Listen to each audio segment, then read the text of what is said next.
si mon petit frère n'avait pas eu cet handicap. Il aurait eu un scanner 10 jours plus tôt. Donc en fait, ils lui ont refusé le protocole du fait de son handicap. Ma maman, quand elle était enceinte, on lui a dit que mon petit frère allait avoir une trisomie. Et en fait, elle a décidé de le garder, malgré l'insistance des médecins de la pousser à avorter. Elle n'a pas voulu. Elle a voulu le garder parce que voilà, quand mon frère est décédé suite à ces nombreux dysfonctionnements, on va dire, qui ne sont pas des dysfonctionnements, mais qui sont beaucoup plus graves, ma mère, elle m'a dit ils l'ont eu finalement.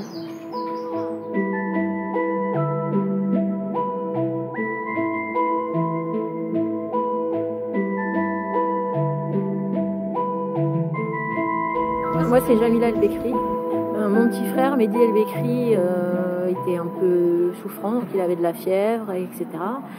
Et ma maman a appelé le médecin des SOS médecins, qui est venu à la maison. Donc il lui a dit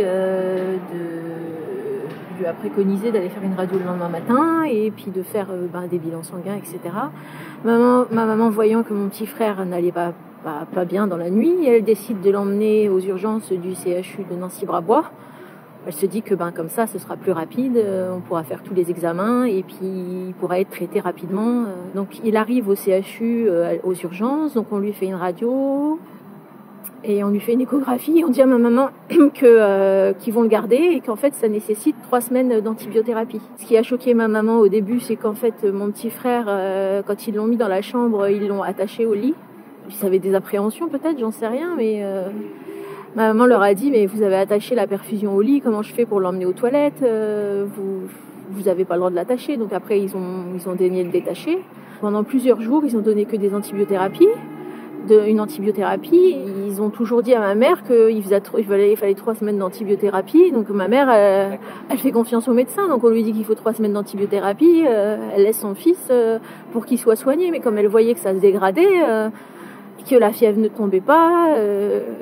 Elle a insisté pour qu'il y ait... Parce qu'en fait, il faut savoir qu'il n'y a pas eu de prise de sang pendant 14 jours. Pas de bilan sanguin. Ma mère a insisté pour qu'il y ait un scanner. Il n'y a pas eu de scanner jusqu'au 27. Alors qu'il aurait fallu, d'après la littérature, faire des choses bien avant. Le 27 janvier, en fait, on nous appelle pour nous dire qu'on doit opérer Mehdi. Donc moi et ma maman, on se rend à l'hôpital, avec ma sœur aussi. Et quand on arrive dans la chambre, mon petit frère n'est pas là, il est au scanner. Quand il remonte, en fait, on nous dit qu'il faut l'opérer en urgence. Ils ont emmené mon frère au bloc, donc ils ont fait une lourde opération. Il s'avère que, d'après mes recherches, je fais de la recherche et de l'enseignement, en fait, cette opération, c'est une thoracotomie. Est-ce qu'ils vous l'ont dit ou pas? Non, ils nous ont dit que ils devaient emmener mon frère pour... en fait, c'était pour faire une lobectomie, couper la moitié du poumon. Parce que, soi-disant, il avait un abcès qui avait doublé de volume, qui était passé de la taille d'un pamplemousse à celle d'un ananas. Donc... Qui vous ont présenté ça comme la chose à faire? Voilà, c'est ça. La seule option, on n'avait pas le choix. De toute façon, ils avaient décidé de faire ce qu'ils avaient envie. De toute façon, ils nous écoutaient pas et c'était, c'est de toute façon, on va contacter le juge. C'était déjà comme ça quand ma maman voyait que mon frère se dégradait et qu'elle voulait l'emmener ailleurs pour qu'il soit soigné. On l'avait déjà menacé en disant on vous le donnera pas. Voilà, ils ont injecté un produit à mon frère, on l'a vu avec les yeux révulsés, ils l'ont pris, ils l'ont mis sur le lit, ils l'ont emmené au bloc. La dame de la réanimation, après que mon frère soit après l'opération, et mon frère est hospitalisé en réanimation. Donc on est allé voir mon petit frère. Ma maman est ressortie, donc elle m'a dit l'état catastrophique dans lequel était mon petit frère. Donc foie qui fonctionne plus, rein qui fonctionne plus. Donc on y retourne le soir. Ils nous ont dit de garder espoir ce jour-là. Ils nous ont dit clairement qu'il faut garder espoir. Parce que quand on m'a dit son foie ne fonctionne plus, on peut pas vivre avec, sans foie. Donc j'ai dit mais si on peut pas vivre avec, c'est qu'il est condamné. On nous a dit non, il faut garder espoir. Et donc on repart à la maison. Et en fait on nous annonce la mort de mon frère dans la nuit.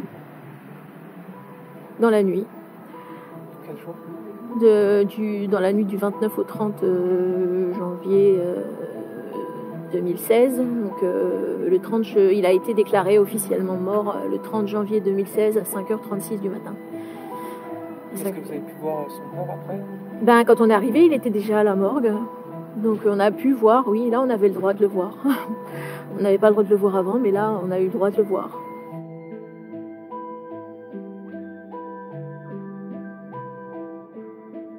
Est-ce que vous avez été convoqué par le personnel médical pour avoir des explications sur ce Pas qui s'est passé? Pas du tout. C'est moi qui ai contacté le professeur qui était en charge de mon petit frère pour lui demander des explications. Donc au départ, j'appelle sa secrétaire qui me donne un rendez-vous et ensuite elle me rappelle en me disant il préfère un entretien téléphonique. Donc moi j'ai dit non, il est hors de question. On vient avec ma sœur, il y a la mort de quelqu'un, donc on veut que vous nous receviez. Donc on est allé le voir. Donc il a dit des choses comme par exemple, si mon petit frère n'avait pas eu cet handicap, il aurait eu un scanner 10 jours plus tôt. Il aurait eu un scanner 10 jours plus tôt, mais ça n'aurait pas changé sa vision des choses, parce que de toute façon, il ne voyait pas mon frère en réanimation avec un dans le thorax, puisque mon frère l'aurait arraché. Sauf que leur protocole de soins, c'est réanimation pour tous les patients avec un ou plusieurs reins dans le thorax. C'est le protocole. Donc en fait, ils lui ont refusé le protocole du fait de son handicap.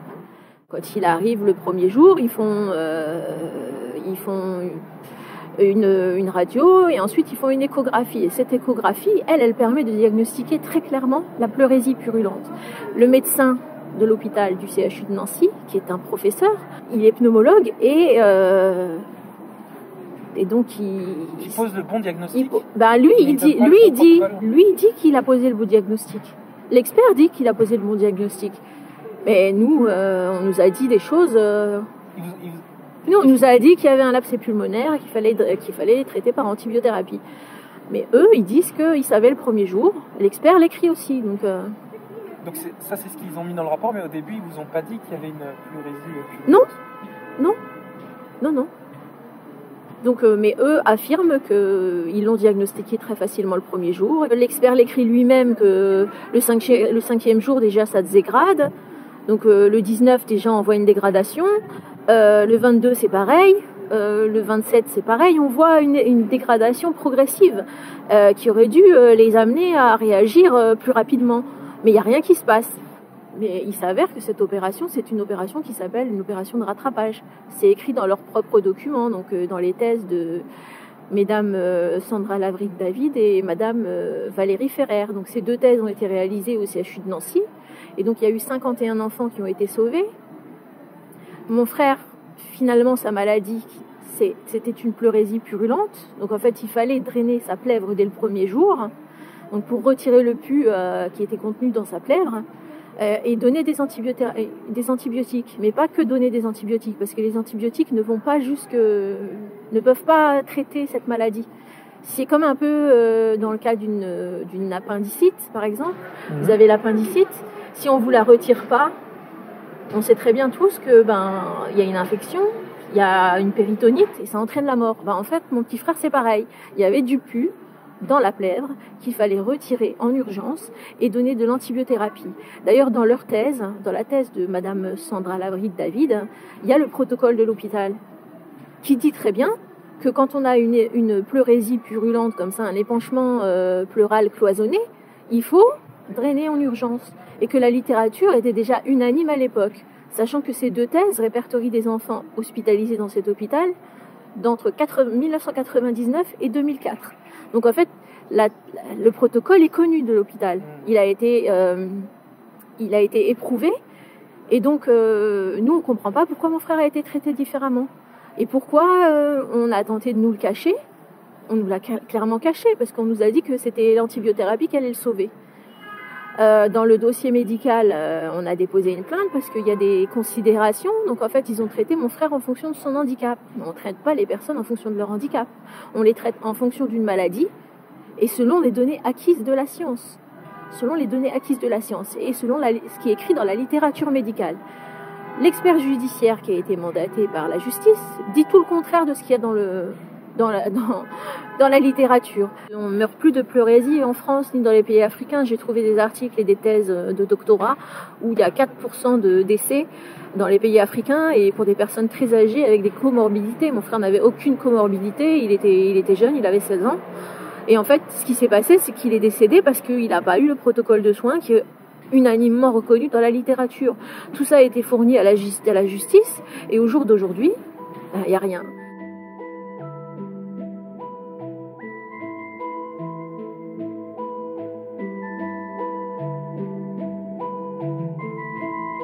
Non, il n'y a pas d'enquête. Le problème, c'est que l'hôpital a fait un signalement. Le médecin qui avait mon frère en charge depuis 14 jours a fait une information préoccupante. Et il y a eu un signalement le jour même auprès du parquet de Nancy. Pour soi-disant protéger mon petit frère, pour qu'il puisse avoir les soins qui s'imposaient.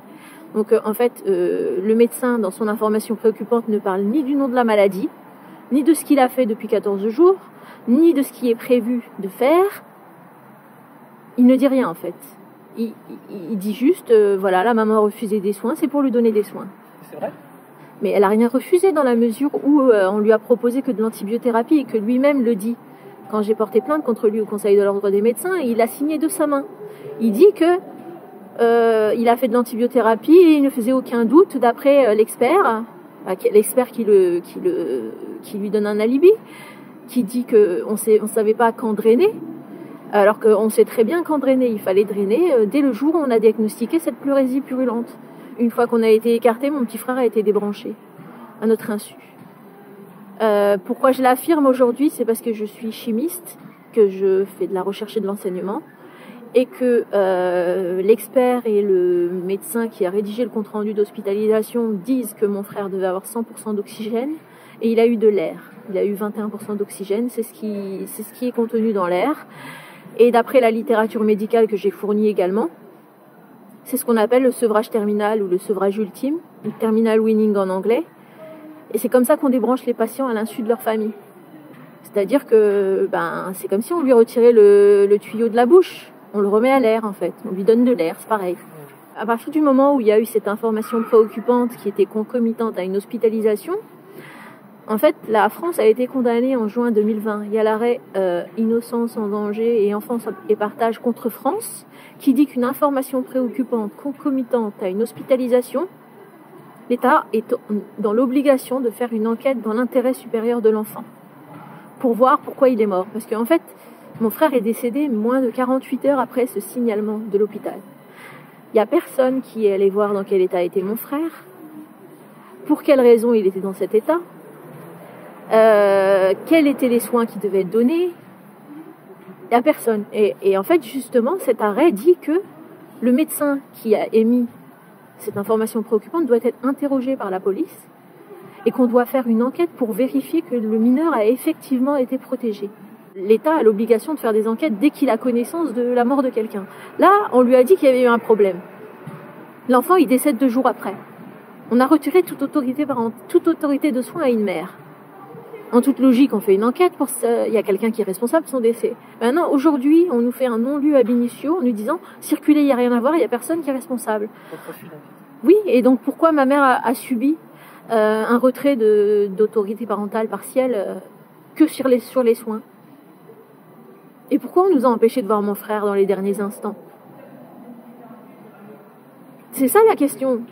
On a eu un signalement qui est mensonger, abusif, où le parquet de Nancy, qui n'est pas une autorité judiciaire indépendante, a retiré toute autorité de soins à ma mère sans aucun motif, alors que c'est une autorité qui n'est pas compétente, c'est pas un juge. Sans aucun motif, on retire toute autorité de soins. Le 28 janvier. L'hôpital demande, le 28 janvier, demande une ordonnance de placement. Le 28, ils l'ont. Quelques années plus tard, on demande à l'hôpital le dossier médical, parce que comme notre plainte a été classée sans suite, donc on a dû apporter des nouveaux éléments, donc on écrit à l'hôpital pour avoir le dossier, etc.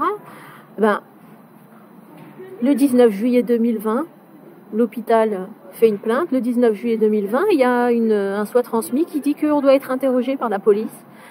Et on nous demande d'arrêter. On nous prend nos empreintes et nos photos. En fait, c'est un total refus d'instruction. C'est-à-dire que d'informer, c'est totalement illégal. C'est-à-dire que quand on dépose une plainte pour des faits criminels, parce qu'on a quand même déposé une plainte pour assassinat, parce que quand on débranche un patient, d'autant plus mineur, hors du cadre légal de la loi Leonetti, bah c'est un assassinat en France. Donc nous, on a déposé plainte pour assassinat, avec acte de torture et de barbarie, dans la mesure où on a laissé mon frère pendant 14 jours sans soins adaptés, et qu'ensuite, on nous a écartés pour le débrancher, sans rien nous dire en fait. Pourquoi l'hôpital dit que c'est pour lui donner des soins, et qu'en fait on le débranche? Donc moi j'ai même des doutes sur la date et l'heure du décès. Il n'y a personne qui est allé voir dans quel état mon frère était, alors que c'était une obligation. C'était une obligation. L'enquête aurait dû avoir lieu sans qu'on ne dépose aucune plainte. L'enquête aurait dû avoir lieu il y a 7 ans. Là, aujourd'hui, je suis au Conseil d'État et à la Cour de cassation. Et j'ai des entraves dans ce que je veux, quand je veux... Voilà, pour avoir gain de cause. Juste pour avoir une enquête qui aurait dû être ouverte il y a 7 ans. Je subis des pressions et c'est pas normal. Le dossier médical, on nous a demandé d'arrêter d'entrer en contact avec les médecins de l'hôpital, sauf que les médecins de l'hôpital, le devoir d'information d'un médecin ne s'arrête pas avec la mort du patient. Le devoir d'information est dû à la famille. Donc, ça, on me le refuse. On dépose une plainte simple, classée sans suite, sans aucune investigation, alors qu'il y avait des obligations positives de l'État. Mon frère était sous protection judiciaire de l'État, dans la mesure où on nous a écartés à la fin, sous des motifs mensongers. Moi, ce que j'ai demandé à la justice, c'est de récupérer la liste des patients qui ont eu la même maladie entre 2004 et 2020 et aujourd'hui, 2022, et comparer comment ils ont été traités par rapport à mon petit frère. Bah ça, la justice ne veut pas le faire. J'apporte des éléments factuels, donc des thèses de l'hôpital, j'ai des attestations de témoins de profs de fac, de chercheurs au CNRS, d'une docteure en chimie. J'apporte tout ça, et en fait... il n'y a rien qui se passe. Ils vous répondent pas en fait Mais en fait, il y a eu, j'ai l'arrêt qui nous a été rendu là. C'est écrit qu'il n'est pas nécessaire de saisir le dossier, qu'il n'est pas nécessaire d'interroger le médecin, sauf que la France a été condamnée pour ça, qu'il n'est pas nécessaire d'aller chercher le protocole de l'hôpital, parce que l'expert a dit ça et ça. Donc aujourd'hui, je suis en cour de cassation et au Conseil d'État. Il n'y a aucune enquête sur la mort d'un enfant, alors qu'ils avaient l'obligation depuis 7 ans.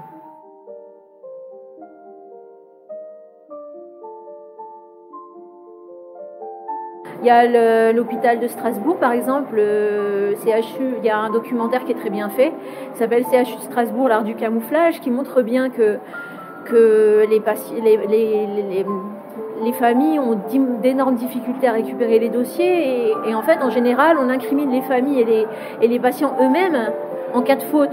Donc en fait, l'hôpital ne reconnaît jamais une erreur, il va incriminer la famille ou le patient lui-même en disant le patient n'a pas fait ce qu'il fallait.